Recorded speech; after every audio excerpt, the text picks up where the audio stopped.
জাতিসংঘ আগামী সংসদ নির্বাচনে নির্বাচন কমিশনকে সহায়তা করবে বলে জানিয়েছেন প্রতিষ্ঠানটির ঢাকাস্থ আবাসিক সমন্বয়কারী গোয়েন লুইস। আজ রবিবার রাজধানীর গুলশানে বিএনপি চেয়ারপারসনের রাজনৈতিক কার্যালয়ে সাংবাদিকদের তিনি কথা বলেন। এর আগে বিএনপি নেতাদের সঙ্গে নির্বাচন, গণতন্ত্র ও দেশের বিভিন্ন বিষয় নিয়ে আলোচনা করেন তিনি।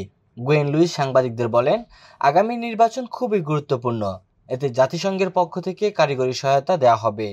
আশা করি সব দল এই নির্বাচনে অংশ নেবে। এ সময় বিএনপির স্থায়ী কমিটির সদস্য আমির খসরু মাহমুদ চৌধুরী বলেন, বাংলাদেশের বর্তমান প্রেক্ষাপট, নির্বাচন এবং গণতান্ত্রিক ভবিষ্যৎ নিয়ে আমরা দীর্ঘ আলোচনা করেছি।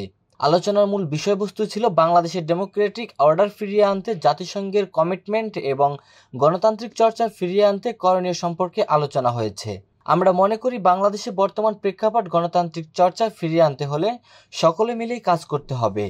এই মুহূর্তে গণতান্ত্রিক অর্ডার ফিরিয়ে আনা জনগণের সবচেয়ে বড় চাহিদা উল্লেখ করে এই বিএনপি নেতা বলেন, এটি করতে হলে খুব দ্রুত একটা নির্বাচনের মাধ্যমে কাজটা করতে হবে। ফেব্রুয়ারির প্রথমার্ধে যে নির্বাচনের আলোচনা চলছে, এটাকে কিভাবে সফলভাবে সমাপ্ত করা যায় সেটি নিয়ে আলোচনা হয়েছে।